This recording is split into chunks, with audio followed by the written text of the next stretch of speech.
మహాదేవ శ్రీమాత్రే నమ.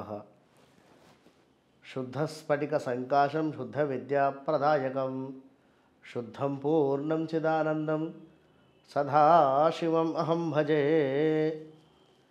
నమస్తే అస్తు భగవన్ విశ్వేశ్వరాయ మహాదేవాయ త్రయంబకాయ త్రిపురాంతకాయ త్రికాగ్నికాలాయ కాలాగ్నిరుద్రాయ నీలకంఠాయ మృత్యుంజయాయ సర్వేశ్వరాయ సదాశివాయ శ్రీమన్మహాదేవాయ నమః. సద్యో జాతం ప్రపద్యామి సద్యో జాతాయ వై నమో నమః. భవే భవేనాతి భవే భవస్సమాం భవోద్భవాయ నమః. హర శంభో మహాదేవ విశ్వేశ అమరవల్లభ శివశంకర సర్వాత్మాన్ నీలకంఠ నమోస్తుతే. మృత్యుంజయాయ రుద్రాయ నీలకంఠాయ శంభవే అమృతేశాయ శర్వాయ మహాదేవాయ తే నమః. ప్రేక్షకులకు అందరికీ కూడా మహాశివరాత్రి మహోత్సవ శుభాకాంక్షలు. మహాశివరాత్రి అంటేనే అసలు చిన్నతనం నుండి కూడా మనకు ఎంతో ఒక తెలియని వైబ్రేషన్తో కూడుకున్నటువంటిది. పోను పోను మహాశివరాత్రి అంటేనే ఒక ఇంకా అద్భుతమైనటువంటి విధంగానే మనకు పోను పోను దినదిన అభివృద్ధి అనేటువంటి విధంగా ఏ ఫీల్డ్లో ఉన్నా కూడా ఒక మెట్టు కిందికి దిగడము అనేటువంటిది సత్యము. కానీ ఆధ్యాత్మికమైనటువంటి ఫీల్డ్లో ఉండేటువంటి వారికి కానీ ఆధ్యాత్మికత భావనలో ఉండేటువంటి వారికి కానీ ఎప్పుడైనా ఒక మెట్టు ఎక్కడమే ఉంటుంది కానీ డౌన్ఫాల్ అనేటువంటిది ఉండదు అనేటువంటి విషయాన్ని గమనించండి. ఎంత ఎంత ఎంత చేసుకుంటూ మీరు భగవంతుని సేవ వెళుతూ ఉంటే ముందుకు అంతటి రిజల్ట్లు మీకు భగవంతుడు ఇస్తూనే ఉంటాడు. కనుక మహాశివరాత్రి అంటేనే మహా అద్భుతం. మహాశివరాత్రి జాగరణ కావచ్చును, మహాశివరాత్రి రోజు ఉండేటువంటి ఉపవాసం కావచ్చును, మహాశివరాత్రి రోజు చేసుకునేటువంటి అభిషేకం కావచ్చును, మహాశివరాత్రి రోజు దర్శనం చేసుకునేటువంటి దేవాలయం కావచ్చును. ఇన్ని విశేషాలు చెప్పడం జరుగుతున్నది. మరి ఏ రకంగానో ఈశ్వరుడు మీ దగ్గరికి వస్తాడు అనేటువంటి విషయాన్ని కూడా గమనించండి. ఇక్కడ ఓం నమో భగవతే రుద్రాయ ఓం నమస్తే రుద్రమన్యవ ఉదోదయశమే నమః అనేటువంటి ఈ యొక్క రుద్రం ప్రారంభోత్సవం ఈ విధంగా ఉంటుంది. ఇక్కడ నుండి నమ్మకాలు చమకాలు అన్నింటిలో కూడా మనకు ఏం చెప్తున్నాయంటే ప్రతి వస్తువులో ఈశ్వరుడే, ప్రతి దిక్కు ఈశ్వరుడే, ప్రతి క్షణము ఈశ్వరుడే, నా మనసులో ఈశ్వరుడే అనేటువంటి విధంగా రుద్రంలో ఉండేటువంటి అర్థం. కానీ వాస్తవానికి ఈ యొక్క రుద్రానికి సంబంధించినటువంటి అర్థం ఏమిటి అంటే ప్రతి మనిషిలో, ప్రతి ప్రాణిలో, అంటే ఈరోజు ఒక కుక్క మీ ఇంటికి వచ్చింది అనుకుందాం శివరాత్రి రోజు, దాన్ని కొట్టకుండా దానికి ముందు అన్నం పెట్టి దాన్ని పంపించాలి.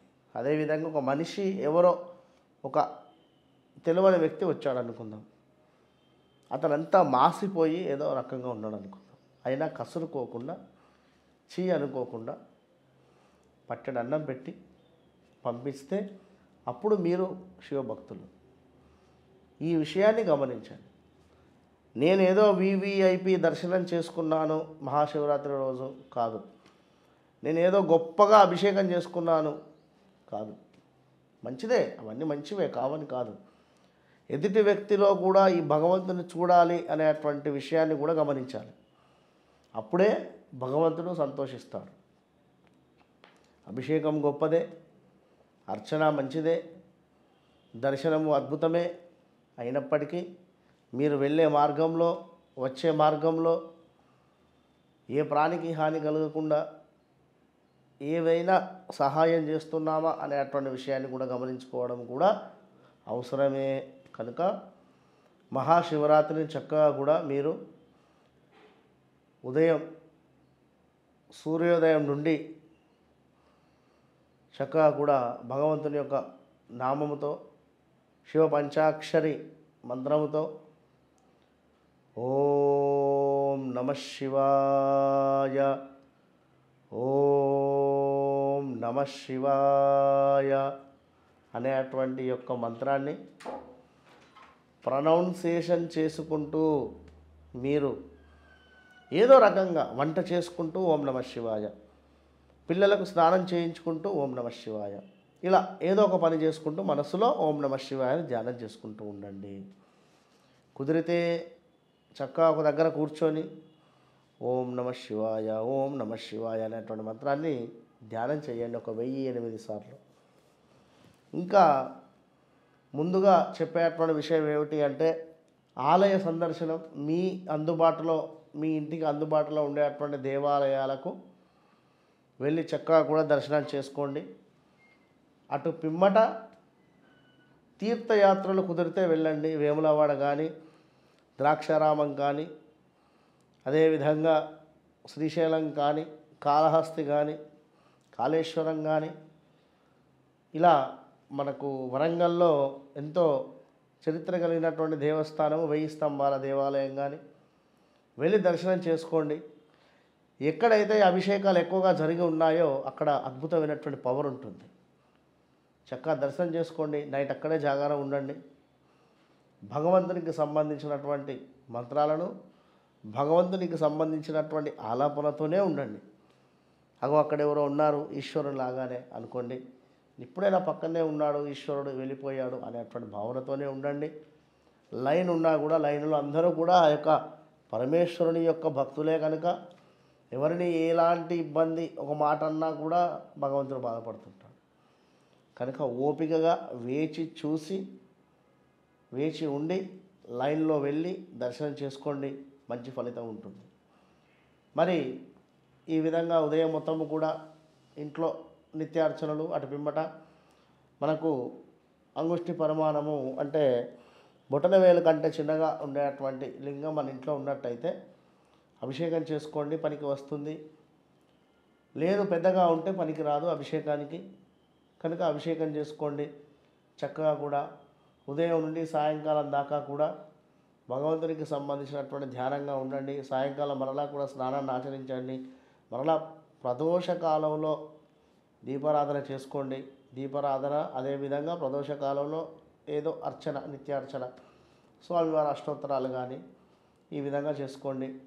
చక్కగా కూడా స్వామివారికి కొబ్బరికాయ లేదా మనకు కందలు దొరుకుతవి, అవైనా కూడా ఉడకబెట్టి చక్కగా కూడా నివేదన చేయండి. ఈ విధంగా ఈశ్వరుని యొక్క ఆరాధన చేయండి. రాత్రి ఎక్కడైనా దేవాలయంలో నిషి పూజ జరుగుతున్నట్టయితే లేదా కళ్యాణం జరుగుతున్నట్టయితే అచ్చటకు వెళ్ళండి. మీ గోత్రనామాల మీద కళ్యాణం జరిపించుకోండి. ఇంకా చూసుకున్నట్టయితే నిషి పూజ 300 సంవత్సరాల క్రితం వచ్చినటువంటి సమయంతో కూడుకున్నటువంటి నిషి పూజ సమయము ఇప్పుడు రావడం జరిగింది. మనందరం అదృష్టవంతులు. కనుక మీరు రాత్రి 12:05 నుండి 12:56 దాకా కూడా నిషి పూజ ఉన్నది. ఈ సమయములో లింగోద్భావ సమయం ఇది. ఈ సమయంలో మీరు ఈశ్వరునికి చక్కగా కూడా పంచామృతాలతో కానీ లేదా ఫల పంచామృతాలతో కానీ లేదా డ్రై ఫ్రూట్స్తో కానీ చక్కగా కూడా అభిషేకం చేసుకొని ఆ విధంగా అభిషేకం చేసినటువంటి ఆ యొక్క ప్రసాదాన్ని నలుగురికి పంచేటువంటి విధంగా మీరు ఆ యొక్క ప్రసాదాన్ని చక్కగా కూడా తయారు చేసుకొని నలుగురికి పంచండి.